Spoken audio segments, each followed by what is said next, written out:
ಇವತ್ತು ಹೈಕೋರ್ಟ್ನಲ್ಲಿ ಸಿಎಂ ಮತ್ತು ಡಿಸಿಎಂ ವಿರುದ್ಧದ 2 ಕೇಸ್ಗಳ ವಿಚಾರಣೆ ಇತ್ತು. ಒಂದು ಡಿ.ಕೆ. ಶಿವಕುಮಾರ್ ಅವರ ಅಕ್ರಮ ಆಸ್ತಿ ಗಳಿಕೆ ಕೇಸ್ನ ಆದೇಶ ಇತ್ತು. ತನಿಖೆ ಯಾರು ಮಾಡಬೇಕು, ಸಿಬಿಐ ಮಾಡಬೇಕಾ ಅಥವಾ ಲೋಕಾಯುಕ್ತ ಮಾಡಬೇಕಾ ಅನ್ನುವ ವಿಷಯದಲ್ಲಿ ಡಿ.ಕೆ. ಶಿವಕುಮಾರ್ಗೆ ರಿಲೀಫ್ ಏನು ಸಿಗಲಿಲ್ಲ. ಟೆನ್ಷನ್ ಮುಂದುವರೆದಿದೆ. ಸುಪ್ರೀಂ ಕೋರ್ಟ್ನಲ್ಲೇ ಇತ್ಯರ್ಥ ಆಗಲಿ ಅಂತ ಹೈಕೋರ್ಟ್ ಹೇಳಿದೆ. ಏನು ಹೇಳ್ತು ಹೈಕೋರ್ಟ್ ಇವತ್ತು ಅದನ್ನು ವಿಸ್ತೃತವಾಗಿ ನೋಡೋಣ. ಜೊತೆಗೆ ಸಿಎಂ ವಿರುದ್ಧದ ಮೂಡಾ ಕೇಸ್ ಶನಿವಾರ ಇತ್ಯರ್ಥವಾಗುವ ಸಾಧ್ಯತೆ ಇದೆ. ಇವತ್ತು ಆರ್ಗ್ಯುಮೆಂಟ್ಸ್ ಆಯಿತು. ಆರ್ಗ್ಯುಮೆಂಟ್ಸ್ನಲ್ಲಿ ಅಭಿಷೇಕ್ ಮನು ಸಿಂಘ್ವಿ ಸಿದ್ದರಾಮಯ್ಯನವರ ಪರ ವಾದ ಮಾಡಿದ್ರು. ರಾಜ್ಯಪಾಲರ ಪ್ರಾಸಿಕ್ಯೂಷನ್ ನಿರ್ಣಯವನ್ನು ವಜಾ ಮಾಡಬೇಕು ಅಂದರು. ಇನ್ನು ಶನಿವಾರ ದೂರುದಾರರ ಪರ ವಕೀಲರು ವಾದ ಮಾಡೋದಿದೆ, ಜೊತೆಗೆ ರಾಜ್ಯಪಾಲರ ಪರ ವಕೀಲರು ವಾದ ಮಾಡೋದಿದೆ. ಶನಿವಾರ ಸಿಎಂ ಅವರ ಭವಿಷ್ಯ ನಿರ್ಧಾರವಾಗುವಂತಹ ಸಾಧ್ಯತೆ ಇದೆ. ಮೊದಲಿಗೆ ಡಿ.ಕೆ. ಶಿವಕುಮಾರ್ ಅವರ ಕೇಸಿಗೆ ಬರೋಣ. ಅಕ್ರಮ ಆಸ್ತಿ ಗಳಿಕೆ ಕೇಸ್ನಲ್ಲಿ ಡಿ.ಕೆ. ಶಿವಕುಮಾರ್ಗೆ ಟೆನ್ಷನ್ ಮುಂದುವರೆದಿದೆ. ಈಗ ಒಂದೇ ಕೇಸನ್ನ ಸಿಬಿಐ ಮತ್ತು ಲೋಕಾಯುಕ್ತ ಎರಡೂ ತನಿಖಾ ಏಜೆನ್ಸಿಗಳು ಮಾಡ್ತಾ ಇದ್ದಾವೆ. ಡಿ.ಕೆ. ಶಿವಕುಮಾರ್ ವಿರುದ್ಧದ ಅಕ್ರಮ ಆಸ್ತಿ ಗಳಿಕೆ ಕೇಸ್ ಇದು. ಸುಪ್ರೀಂ ಕೋರ್ಟ್ನಲ್ಲೇ ಈ ಪ್ರಕರಣ ಇತ್ಯರ್ಥ ಆಗಲಿ ಅಂತ ಹೈಕೋರ್ಟ್ ಹೇಳಿದೆ. ಡಿ.ಕೆ.ಶಿ ಕೇಸ್ಗೆ ಸಂಬಂಧಪಟ್ಟಂತೆ ಹೈಕೋರ್ಟ್ ಇವತ್ತು ಯಾವುದೇ ಆದೇಶವನ್ನ ಕೊಟ್ಟಿಲ್ಲ. ಸುಪ್ರೀಂ ಕೋರ್ಟ್ನಲ್ಲೇ ವಿವಾದ ಬಗೆಹರಿಸಿಕೊಳ್ಳಿ ಅಂತ ಹೈಕೋರ್ಟ್ ಸರ್ಕಾರಿ ಪರ ವಕೀಲರಿಗೂ ಹೇಳಿದೆ. ಜೊತೆಗೆ ಯತ್ನಾಳ್ ಪರ ವಕೀಲರಿಗೆ, ಸಿಬಿಐ ಪರ ವಕೀಲರಿಗೆ ಸೂಚನೆಯನ್ನ ಕೊಟ್ಟಿದೆ. ಅಕ್ರಮ ಆಸ್ತಿ ಗಳಿಕೆ ಪ್ರಕರಣದಲ್ಲಿ ಡಿ.ಕೆ. ಶಿವಕುಮಾರ್ಗೆ ಟೆನ್ಷನ್ ಮುಂದುವರೆದಿದೆ. ಅವರಿಗೆ ರಿಲೀಫು ಇಲ್ಲ, ಶಾಕು ಇಲ್ಲ. ಹೇಗಿತ್ತೋ ಅದೇ ಪರಿಸ್ಥಿತಿ ಇದೆ. ಲೋಕಾಯುಕ್ತ ಇನ್ವೆಸ್ಟಿಗೇಷನ್ ಮಾಡಬಹುದು, ಸಿಬಿಐ ತನ್ನ ಪಾಡಿಗೆ ಇನ್ವೆಸ್ಟಿಗೇಷನ್ ಮುಂದುವರಿಸಬಹುದು. ಸಿಬಿಐ ಮತ್ತು ಯತ್ನಾಳ್ ಸಲ್ಲಿಸಿದ್ದಂತಹ 2 ಅರ್ಜಿಗಳನ್ನು ವಜಾ ಮಾಡಿದೆ. ಈ ಅರ್ಜಿಗಳು ನಮ್ಮ ವ್ಯಾಪ್ತಿಗೆ ಬರಲ್ಲ ಅಂತ ಹೈಕೋರ್ಟ್ ಹೇಳಿ ಆ 2 ಅರ್ಜಿಗಳನ್ನು ವಜಾ ಮಾಡಿದೆ. ಇದು ಕೇಂದ್ರ ಹೈಕೋರ್ಟ್ ಕಾರಣವನ್ನ ಕೊಡುತ್ತೆ. ಯಾಕೆ ಈ ಕೇಸ್ ಸುಪ್ರೀಂ ಕೋರ್ಟ್ನಲ್ಲಿ ಇತ್ಯರ್ಥ ಆಗಬೇಕು ಅಂತ ಹೈಕೋರ್ಟ್ ಹೇಳ್ತು ಅನ್ನೋದಕ್ಕೆ ಆದೇಶದಲ್ಲಿ ಕಾರಣವನ್ನು ಕೂಡ ಕೊಡುತ್ತೆ. ಇದು ಕೇಂದ್ರ ಮತ್ತು ರಾಜ್ಯದ ಮಧ್ಯದ ವಿವಾದ ಅಂತ ಹೈಕೋರ್ಟ್ ಹೇಳಿದೆ. ಈ ವಿಷಯವನ್ನ ಹೈಕೋರ್ಟ್ ತೀರ್ಮಾನ ಮಾಡೋದು ಸರಿ ಇಲ್ಲ. ಹೈಕೋರ್ಟ್ ಜೂರಿಸ್ಟಿಕ್ಷನ್ಗೆ ಬರೋದಿಲ್ಲ, ಹೈಕೋರ್ಟ್ ನ್ಯಾಯ ವ್ಯಾಪ್ತಿಗೆ ಬರೋದಿಲ್ಲ. ಹಾಗಾಗಿ ಇದು ಸುಪ್ರೀಂ ಕೋರ್ಟ್ನಲ್ಲೇ ಇತ್ಯರ್ಥ ಆಗಲಿ ಅಂತ ಹೈಕೋರ್ಟ್ ಹೇಳಿದೆ. ಅದಕ್ಕೆ ಸಂವಿಧಾನದ ಒಂದು ವಿಧಿಯನ್ನ ಪ್ರಸ್ತಾಪ ಮಾಡುತ್ತೆ. ಆರ್ಟಿಕಲ್ 131 ಪ್ರಕಾರ ರಾಜ್ಯ ಮತ್ತು ರಾಜ್ಯಗಳ ಮಧ್ಯೆ, 2 ರಾಜ್ಯಗಳ ಮಧ್ಯೆ ವಿವಾದ ಇದ್ರೆ ಅಥವಾ ರಾಜ್ಯ ಮತ್ತು ಕೇಂದ್ರ ಸರ್ಕಾರದ ಮಧ್ಯೆ ವಿವಾದ ಇದ್ರೆ ಅದು ಸುಪ್ರೀಂ ಕೋರ್ಟ್ನ ವ್ಯಾಪ್ತಿಗೆ ಬರುತ್ತೆ. ಹೈಕೋರ್ಟ್ ಈ ವಿಷಯದಲ್ಲಿ ಮಧ್ಯಪ್ರವೇಶ ಮಾಡೋದಿಕ್ಕಾಗಲ್ಲ. ಆರ್ಟಿಕಲ್ 131 ಪ್ರಕಾರ ಸುಪ್ರೀಂ ಕೋರ್ಟ್ ಈ ವಿಷಯದಲ್ಲಿ ನಿರ್ಣಯವನ್ನು ತೆಗೆದುಕೊಳ್ಳಲಿ. ಸರ್ಕಾರದ ನಿರ್ಧಾರ ಮತ್ತು ಸಿಬಿಐ ಅರ್ಜಿ ಬಗ್ಗೆ ಹೈಕೋರ್ಟ್ ನಿರ್ಧಾರ ಮಾಡೋದಕ್ಕೆ ಆಗೋದಿಲ್ಲ. ಸರ್ಕಾರ ಏನು ನಿರ್ಧಾರ ಮಾಡಿತ್ತು? ಡಿ.ಕೆ. ಶಿವಕುಮಾರ್ ವಿರುದ್ಧ ಸಿಬಿಐ ನಡೆಸುತ್ತಿದ್ದ ತನಿಖೆಯ ಅನುಮತಿಯನ್ನು ವಾಪಸ್ ಪಡೆದು ಲೋಕಾಯುಕ್ತಕ್ಕೆ ಕೊಟ್ಟಿತ್ತು. ಸಿಬಿಐ ಈ ಪ್ರಕರಣದ ಇನ್ವೆಸ್ಟಿಗೇಷನ್ ಅನ್ನು ಒಂದು ಕಡೆ ಮಾಡ್ತಾ ಇದೆ, ಮತ್ತೊಂದು ಕಡೆ ರಾಜ್ಯ ಸರ್ಕಾರ ಲೋಕಾಯುಕ್ತಕ್ಕೂ ಈ ಕೇಸ್ನ ಇನ್ವೆಸ್ಟಿಗೇಷನ್ ಮಾಡೋದಕ್ಕೆ ಕೊಟ್ಟಿದೆ. ಇತ್ತೀಚೆಗಷ್ಟೇ ಡಿ.ಕೆ. ಶಿವಕುಮಾರ್ ಈ ಕೇಸ್ನ ವಿಚಾರಣೆಗೆ ಹೋಗಿ ಬಂದಿದ್ರು.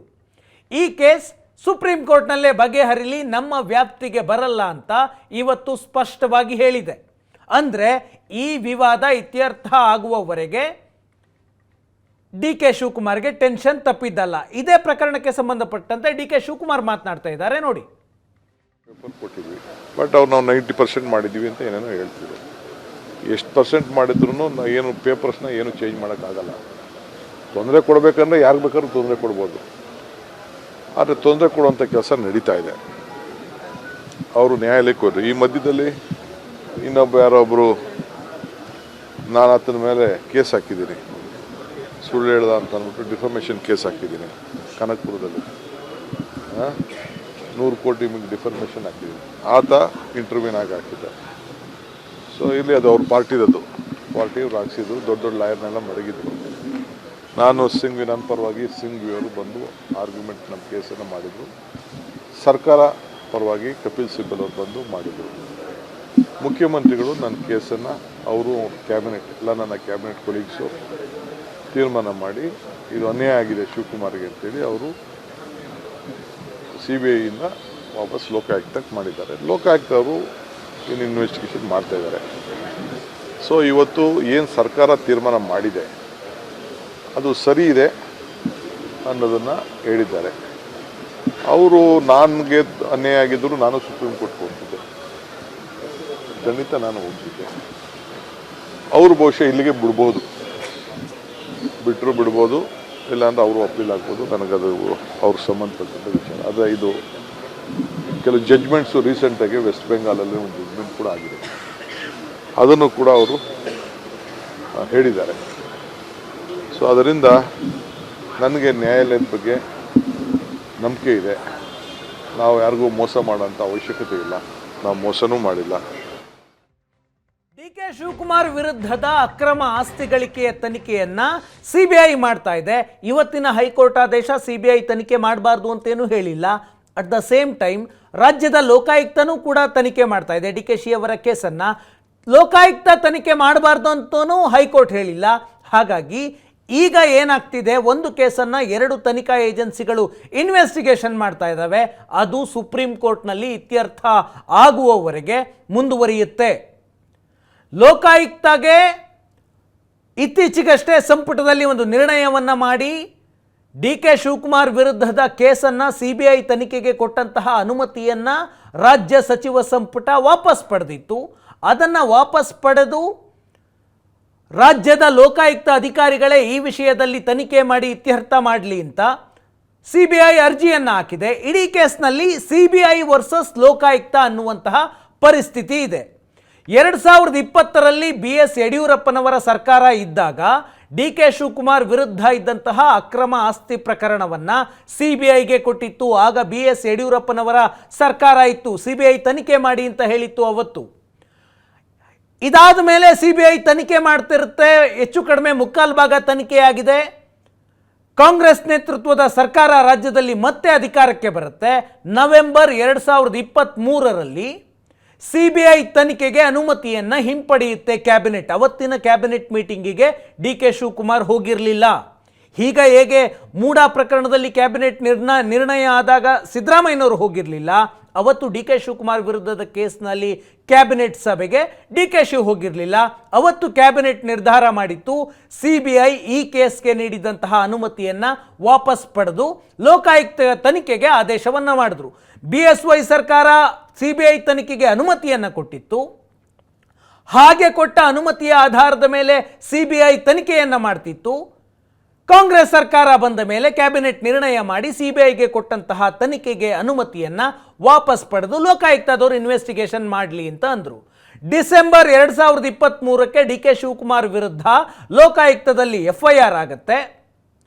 CBI ತನಿಖೆಗೆ ಕೊಟ್ಟಿದ್ದ ಅನುಮತಿಯನ್ನು ವಾಪಸ್ ಪಡೆಯೋದು ಹೇಗೆ, ಈ ವಿಚಾರವಾಗಿ ಯತ್ನಾಳ್ ಕೇಸ್ ಹಾಕ್ತಾರೆ. CBI ಕೂಡ ಅರ್ಜಿಯನ್ನು ಸಲ್ಲಿಸುತ್ತೆ ಲೋಕಾಯುಕ್ತ ತನಿಖೆಗೆ ತಡೆ ಕೊಡಬೇಕು ಅಂತ.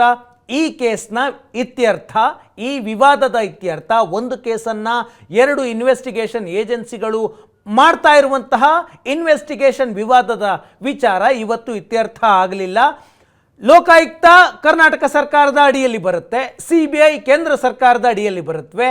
ಕೇಂದ್ರ ವರ್ಸಸ್ ರಾಜ್ಯ ಅನ್ನುವ ಸ್ಥಿತಿ ನಿರ್ಮಾಣವಾಗಿರೋದ್ರಿಂದ ಇದು ಹೈಕೋರ್ಟ್ನ ಜ್ಯೂರಿಸ್ಟಿಕ್ಷನ್ನಿಗೆ ಬರೋದಿಲ್ಲ. ಸುಪ್ರೀಂ ಕೋರ್ಟ್ ಇತ್ಯರ್ಥ ಮಾಡಲಿ ಅನ್ನುವ ನಿರ್ಣಯವನ್ನು ಇವತ್ತು ಹೈಕೋರ್ಟ್ ಮಾಡಿದೆ. DK ಶಿವಕುಮಾರ್ ವಿರುದ್ಧದ ಅಕ್ರಮ ಆಸ್ತಿ ಗಳಿಕೆಯ ವಿವರ ಏನಿದು ಕೇಸ್? DK ಶಿವಕುಮಾರ್ ಅವರ ವಿರುದ್ಧ 2020 ಅಕ್ಟೋಬರ್ 3ನೇ ತಾರೀಕು CBI ಒಂದು FIR ಅನ್ನು ಮಾಡಿಕೊಳ್ಳುತ್ತೆ. DK ಶಿವಕುಮಾರ್ ವಿರುದ್ಧ ಇರುವಂತಹ ಆರೋಪ ಏನು? ಸಿದ್ದರಾಮಯ್ಯನವರ ಮೊದಲನೇ ಸರ್ಕಾರ 2013ರಿಂದ 2018ರವರೆಗೆ ಸಿದ್ದರಾಮಯ್ಯನವರ ಸರ್ಕಾರದಲ್ಲಿ DK ಶಿವಕುಮಾರ್ ಮಂತ್ರಿಯಾಗಿದ್ದರು. ಈ ಸಂದರ್ಭದಲ್ಲಿ DK ಶಿವಕುಮಾರ್ ಸಚಿವರಾಗಿದ್ದುಕೊಂಡು ಅಕ್ರಮವಾಗಿ ಆಸ್ತಿ ಗಳಿಸಿದ್ದಾರೆ ಅನ್ನೋದು ಆರೋಪ. DK ಶಿವಕುಮಾರ್ ಅವರ ಮೇಲೆ IT ದಾಳಿ ಆಯಿತು, ಅದಾದ ನಂತರ ED ರೇಡ್ ಆಯಿತು, ಅದಾದ ನಂತರ CBI ಇನ್ವೆಸ್ಟಿಗೇಷನ್ ಆಗ್ತಾ ಇದೆ.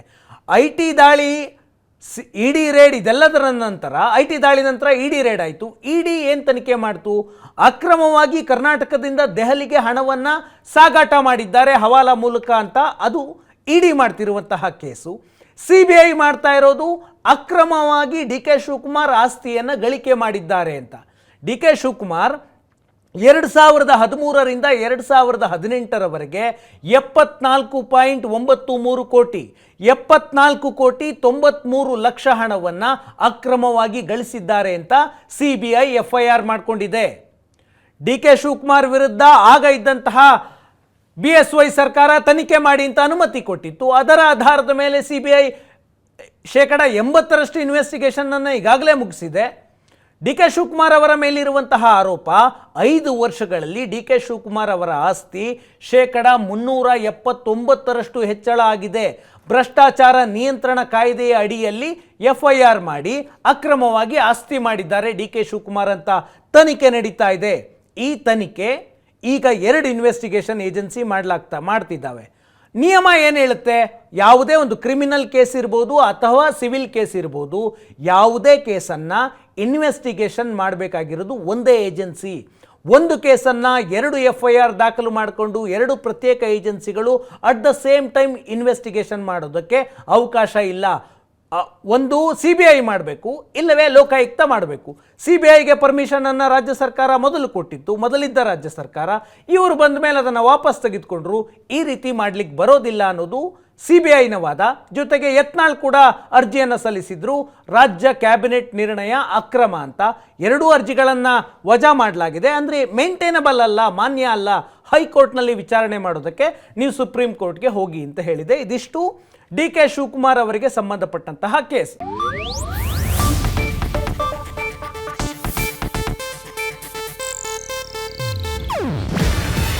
ಇದು ಏಷ್ಯಾನೆಟ್ ನ್ಯೂಸ್ ನೆಟ್ವರ್ಕ್ ಪ್ರಸ್ತುತಿ.